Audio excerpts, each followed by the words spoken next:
On episode 9 of Little City, Big Voices, we'll be talking with Samantha Alloway, Executive Director of the Arc of Illinois. Samantha is an accomplished and influential leader known for her expertise in government, relations, advocacy, and human services. She was named to lead the Arc of Illinois in 2024 after serving as Little City's Director of Government Relations, as well as other roles in advocacy. Samantha is a mother of 3 sons, one of whom was diagnosed with autism spectrum disorder at the age of 3. This pivotal moment led her to become a passionate advocate for disability rights. Welcome, Samantha. Thank you so much, Rich. I'm so excited to be here. It's so great to have you back here at Little City. Your old stomping grounds. My alma mater is what it feels like. Yes. Yeah. Yes. It's wonderful. Awesome. Well, thank you for joining us. It's truly an honor and a pleasure, especially as great of a leader as you are for the Arc of Illinois. Thank you. With all the family advocacy that you're doing and really changing the way in a positive manner for all families across the state of Illinois. So thank you for carving out time out of your day to join us on this podcast. Well, it's an honor to be here, obviously be back at LC, and then to have you in this role. Congratulations to you. Just so it's out there publicly, it was awesome to see you named to this role. I know you're doing an incredible job. I love watching you shine. So to be included in it is quite the honor, and I'm happy to be here today. Truly. Oh, thank you, Samantha. Appreciate that. You're welcome. Appreciate that. We certainly have an amazing team here. I've heard your story many times, and I have to say I am quite moved every time I hear it. Thank you.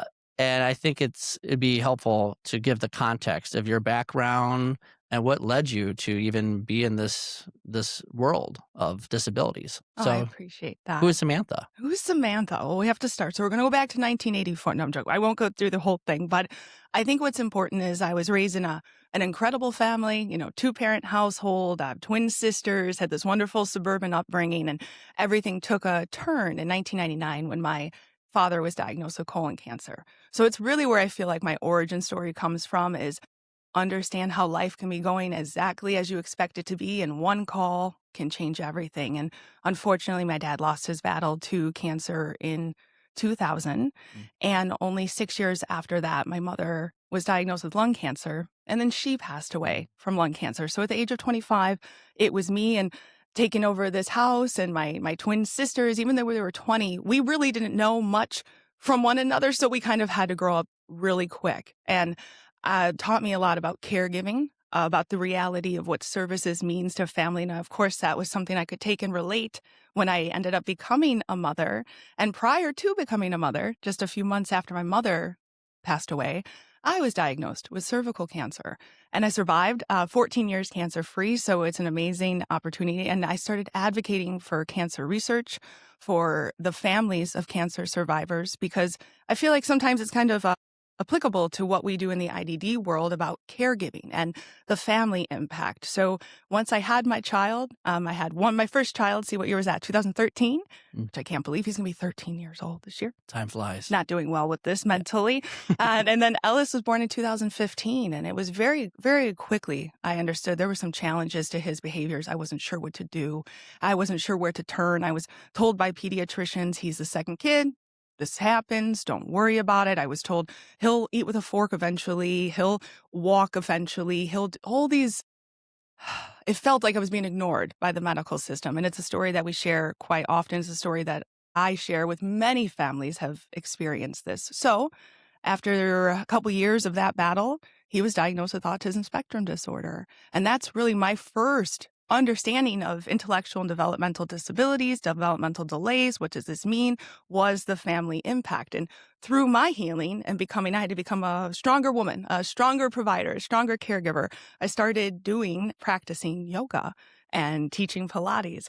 And one of my students just happened to be the former executive director here at Little City, Sean Jeffers. And we became very close. He was supportive of me, and he's like, you got to come over to Little City and you got to see the work we're doing. You're going to be inspired. I was like, I don't even know what Little City is. And it's so wild to think how that origin, that moment led to me understanding IDD, understanding a place that was fighting for families just like mine. And then how do I become a larger part of it? So even though it's a non-traditional route, it somehow seems like it was all meant to be. And that's how I ended up here at Little City. Yeah. Wow. Again, I've heard your story before, and I think every time I hear you say it, it's moving to hear the journey that you've experienced and obviously are still on today. I think of 2 words. One is you clearly are a survivor of Yes. many things, but 2, you're a warrior. Like, Thank you. you are truly somebody who doesn't take no for an answer, that knocks down That's true. walls, that I'm not gonna just go on whatever the status quo is. I'm Yeah. not gonna just take, a simple "No, you can't do that" as an answer. You're like, "No, I will not take no for an answer. I'm gonna find a way to Yes. advocate for" as you did for your son, for your family, Yeah. and now at the ARC, and Yeah. you certainly did at Little City as well. Thank you. So, to unpack some of the things you were sharing, to share the experience of when your son was diagnosed Yeah. with autism spectrum disorder, Yeah. what was that moment like? Like, what was running through your head? Okay, so I will be honest, before we walked in, because in order to get the diagnosis, you have to see an pediatric neurologist.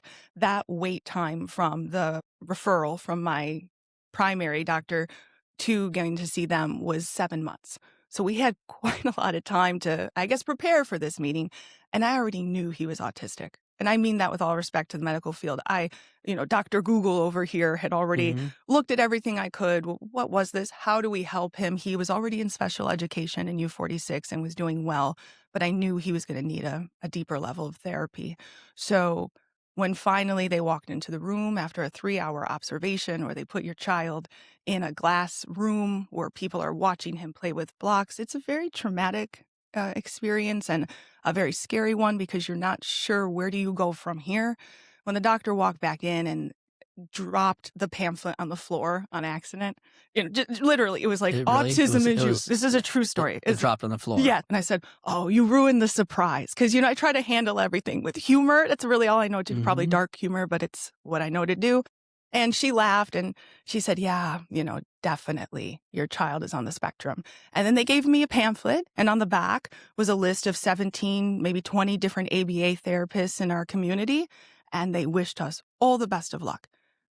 That was it. I think it was really a moment of shock, of grief, of fear, Mhm. of depression. I mean that because you think the biggest concern I was going to have is he going to play football or basketball, and that's ridiculous to think, but that's what I was thinking. Okay, we got 2 boys and they're only 20 months apart. Which team will they be on, And to think, will he be able to play football? Will he be able to play at all? Will he be able to go to school? It just was overwhelming. And I'm very blessed to have Josiah, to have their dad who is the balance to that. I'm up here worrying about these things. He's like, let's first steps first. Let's check out. Let's get in the car and let's get home. So yeah, it was Wow. shocking. Yeah. And I have to imagine, building upon something you said, is that it's natural for us as humans or as parents to sort of map out in our mind that future for our child Yeah. of like, this is how it's going to look. And here's all the milestones they're going to hit. And we reflect on our own lives. And I remember back when I was a kid, I did this. Yeah. And so from what you're describing, you had to rewrite the script that you had in your head. Really Uh, quick. Yeah. yeah. And I wonder, how many families you've encountered, especially in your role now, that have had that similar story? Many. This is a very common story. Yes, and I think that's why I'm very passionate about the Arc of Illinois, is it's the first time in my life I understood how not alone I was in my journey. It feels alone. You feel siloed because who do you talk to? I didn't have a mom and dad, so I didn't have those, let's say, third-party parents being like, "Have you done this?" or "He should be talking by now." I didn't have any of that, so Mhm. we were kinda just, you know, I don't know, freeing it. We were Winging like, it, let's yeah, see how this parenting thing works yeah. out. We didn't know what to expect. Nobody was telling us what to expect. So I thought I was all alone. And being in this role and having the calls and the parents tell me their story, we were never alone. And I think that's what's an amazing opportunity at the Arc of Illinois is you join forces as families. And I know as a provider and coming to work from a provider, I know that's exactly what providers are always trying to, I really believe that, are doing is providing the best services possible.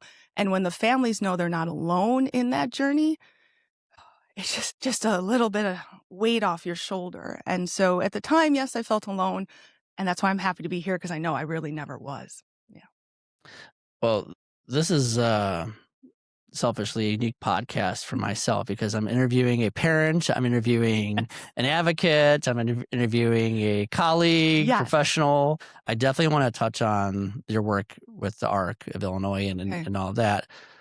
Before we go there, the statement you made about getting that pamphlet and getting a list of, you said about 20 providers and Yes. saying best of luck to you. Yes. I can't imagine that drive home. Tears. I'll Cheers. be honest. Yeah. I was crying because I was so scared and Mhm. I felt like a failure. I mean, I think that's something that you're not making the best decisions because it's so hard to not be in your feelings of wondering, what did I do wrong? What did I do wrong in my pregnancy? Was it the pill that I took while I was pregnant? Was it that last F45 workout they told me not to do? Maybe I shouldn't have. What did I do and what could I have done to take this challenge away from him? And so I think a lot of that tear was guilt, was fear that I had done something. And then it was anger. I'll be honest, I think, grief, it's not crazy for grief to turn into anger because why me? And Yeah. that's a horrible mindset. And it's not fair because if there had been a crystal ball and I had seen where Ellis is now and that all the things I thought couldn't happen could, Yeah. if there had been a voice in my ear telling me, this is just step one. You've got years of amazing adventures ahead of you. Mhm. You're going to meet the most incredible people on earth in this journey. Maybe I would have not been so devastated. I don't use that word lightly. Oh, I was devastated and I think I could probably sum it up there. I was scared and guilty. Yeah. And all emotions that are completely normal Thank for you. someone that is hearing that news. I mean, just from our experience, we've have countless families that come to us who are struggling, who have loved ones or children or even adults who have autism or an intellectual disability. And your story is very similar to many of theirs. And so I think the powerful the powerful advice I heard you say is you're not alone. Yeah. I think if there's someone listening to this podcast right now, like that would be the message to a family who is in a very similar situation as yourself or you were at that moment, is that you're not alone. You're not. No. And that's eye opening, I think, for many, especially. I'm sure maybe you did experience this, maybe you didn't, but just from conversations with other families, it could be such an isolating moment as Yes. well, where you think this is only happening to me, Oh, no yeah. one else. Already your dream, your image of what the future is supposed to look like is now has to be rewritten Yeah. in some ways, and in some ways maybe not. And then you know, I think that the challenge is that it's natural to just keep it in, Yeah. which we've seen with for many families, and that bridges me to like where you're at today. Like, Yeah. where what are you doing today that could give additional families hope? So, the Arc of Illinois, the largest grassroots advocacy for IDD, started 76 years ago, based on parents believing that their children should be involved in education. That was really our start with special education and more inclusive education opportunities. And to that point in my own personal life, Ellis started in a self-contained classroom because he was violent towards other children. With the correct therapies, now he's a mainstream sixth grader and just doing incredible, playing violin, black belt martial artist, tons of friends, right? But the ARC started because we believed as parents that children should be involved.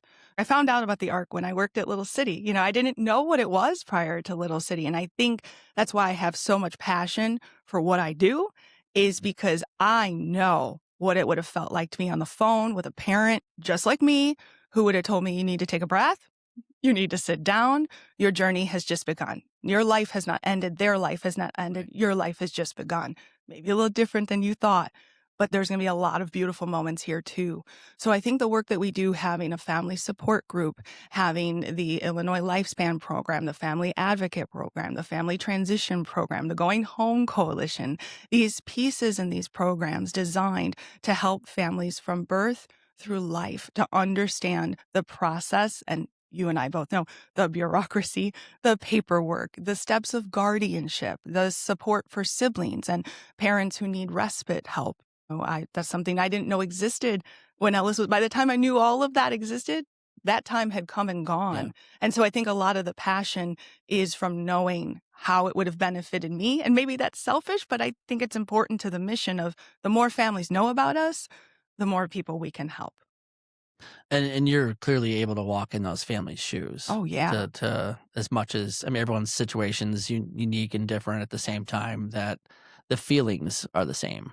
I think that's where often. that you can connect with families at a deeper level, having experienced it yourself. Yeah. And we It, try to. And most of our directors actually at the ARC are parents of children with disabilities. And so and all different types of yeah, disabilities, even parents that have lost their children to those complex disorders. And they can speak to it with just such a true understanding. And yeah, it's a real honor to be there with them. absolutely. Yeah. Well, I still want to talk more about the arc before we dive further into it. Samantha is the professional, is the advocate. Sure. You join Little City, and you like I recall you hit the ground Oh, running. yeah. So this is Full not sprint. you're more than a family member.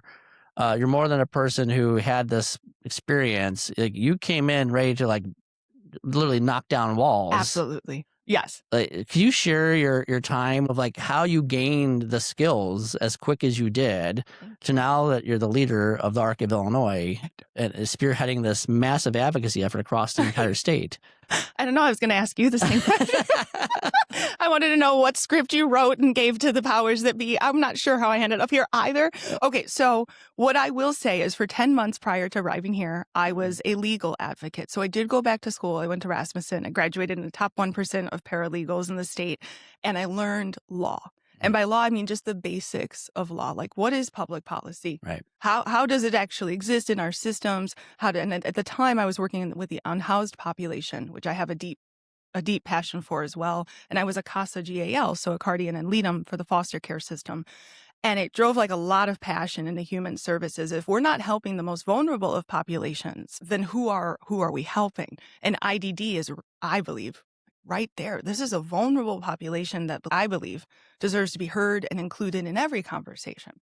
So by the time I got to Little City and I had that opportunity, I was a woman who could not have a full-time job for 5 years. I used to work for the Chicago Blackhawks in communication and production, and my goal was to direct the Super Bowl. Like that's what I watched the Super Bowl, and I'm trying to tell you how many cameras are in this room. I could tell you this is camera 1, we got the zoom, we got the drone. Like I'm thinking that way in production, okay? So for that to go away, and the only opportunities I had to work were 5:30 a.m., which is where I met Mr. Jeffers. So won't God do it? Won't like life take you on a journey you couldn't have seen?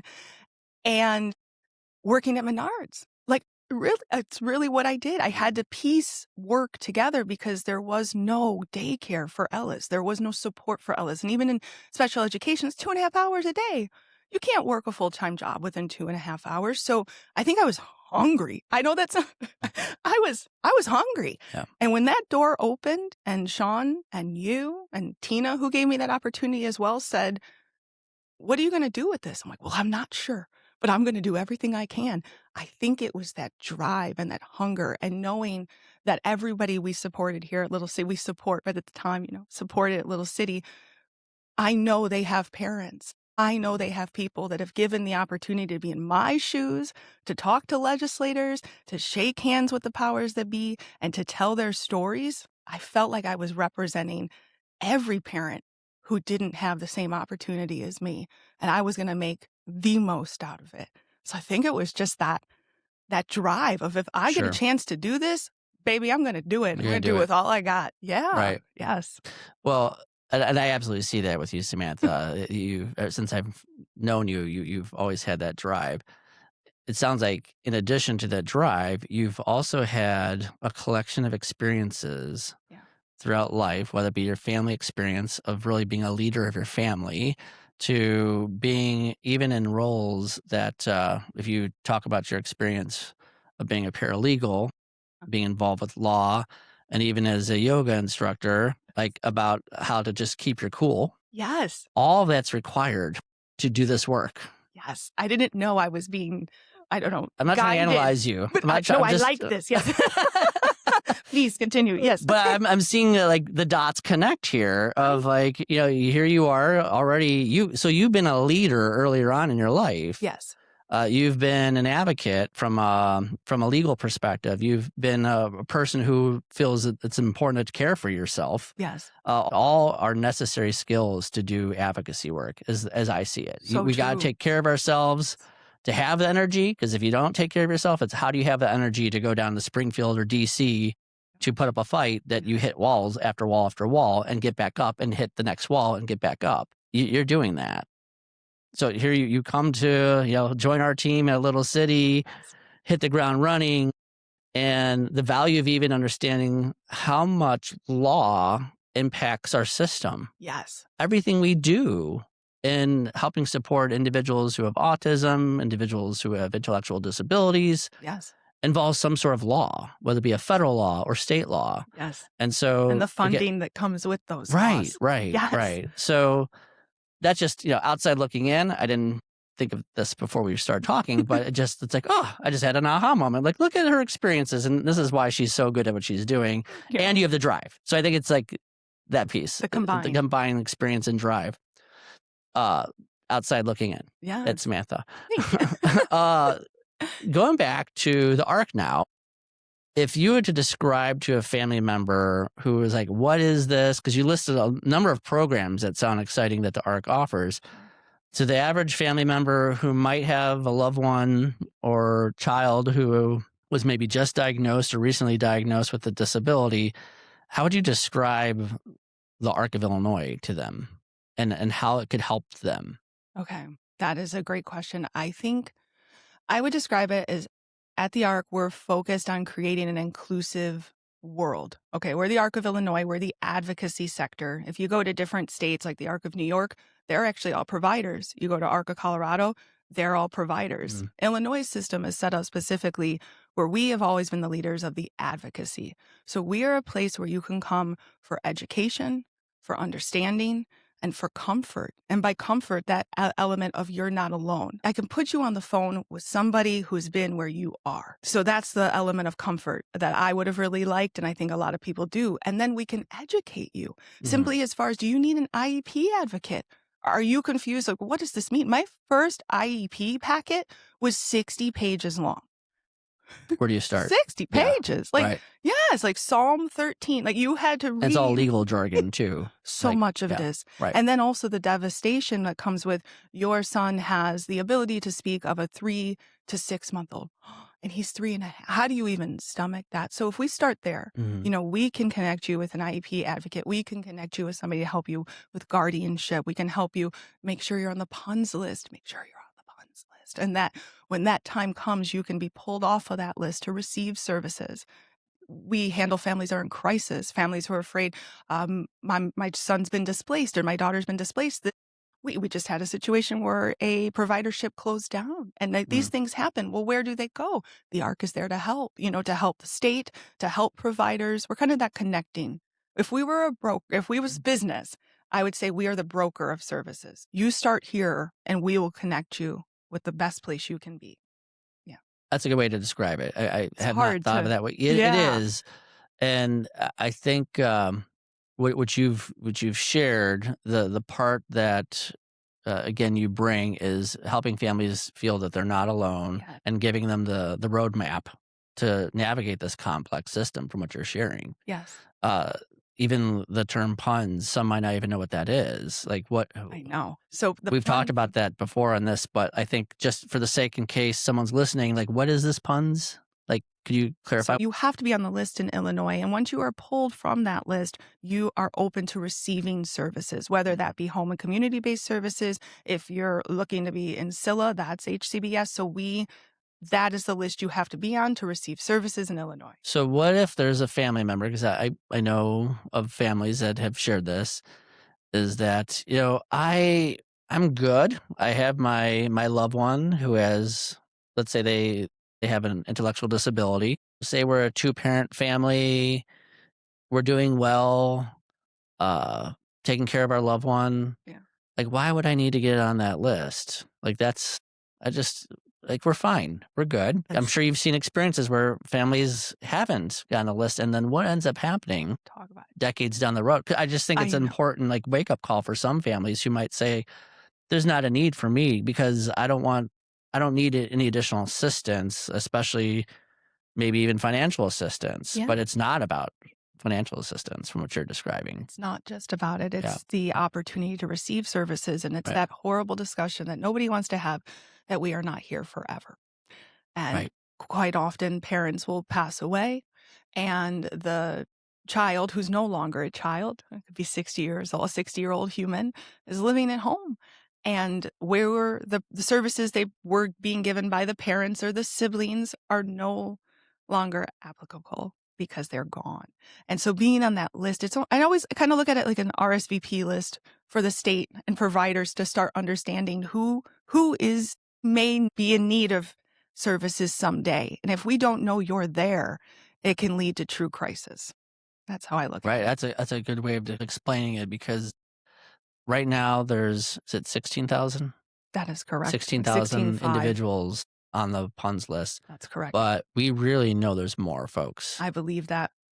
I absolutely believe that. Yes. And if those folks are not on the PUNS list, Correct. then it's hard for us. When I say us, like you and our organization, the Us. ARC and Little City and other Yes. providers to advocate for the needs because the needs then become unpredictable. So, next decade or the decade after that, as caregivers are aging, more and more folks need services that we never even knew needed services. So that list of 16,000 is now jumps to, 26,000 or more. Yes. So it sounds like that's, again, a critical aspect of what the ARC could do is help families navigate that process to get on the PUNS. Yeah, and explain how to go to your ISC and how to do that process. And we're the distributor of the letters. So when the state releases the PUNS list, we have however many, 300, 700, whoever's been released, and the ARC of Illinois is who sends those letters. And then we provide know your options for Mhm. families to understand what that exactly means. So again, the ARC is that educational piece that helps families throughout the journey. Okay. Is there any particular program, Samantha, that you want to highlight at the ARC? Because you listed off I a number of know, them. because Is there any one that you want to highlight? they're Or all separate grants, and I would just say I'm going to highlight them all because they are just as important as the okay, next. It's simply that they're in a different part of life. Yes. So okay, it's the whole journey. it's the whole journey. Yeah. And it's all under the arc. That's why I think our logo is that little swoop. It works. We're all under there. We're all under the ARC, Yeah. same ARC. I see it. Yeah. If you had to give advice to a family who's listening right now Okay. that has a loved one that was diagnosed with autism or an intellectual disability, what advice would you give them? I have been asked this before. I feel like my answer never goes too far away, and it's like my consistent message. But I would tell that family, especially if you're at the beginning, like, I don't know where to go from here. I ask you to take a breath. And I mean that. I ask you to take a breath. As a parent, I ask you to remember you're stronger than you know you are. And I ask you to remember that you are not alone. And there are a lot of support groups. Yes, the ARC of Illinois, but we're not alone. We can also connect you with groups in your area that are there to help you side by side. I ask you to tell your truth, to tell your story, to lean into the people that you do have, and to once again, over and over, remember you are not alone. You're not. Well, that's definitely a mic drop moment, Samantha. No, powerful message. Seriously, It's the powerful truth. message. And I think, I guess when I think about what the work we do together, like the providers and the ARC and the families and the ARC, to remember that I truly do believe this is an industry of people every single day committed to a world of inclusion. I see that everywhere I go. I have traveled the state for a year and a half, Rich. I am not making that up. I have put like 75,000 miles on my little Elantra. I don't even know how she's still alive. And I have done it.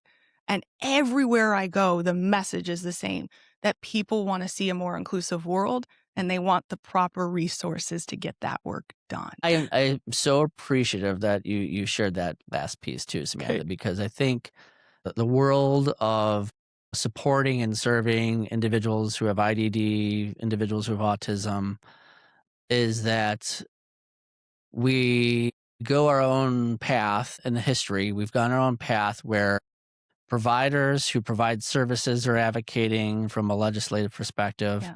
Families are advocating from a legislative perspective. Yeah. Obviously the priorities at a state are infinite. And what can happen is if we're not working together, then the state is confused on what the actual need is, That's right. or what the concerns are and what resources are needed.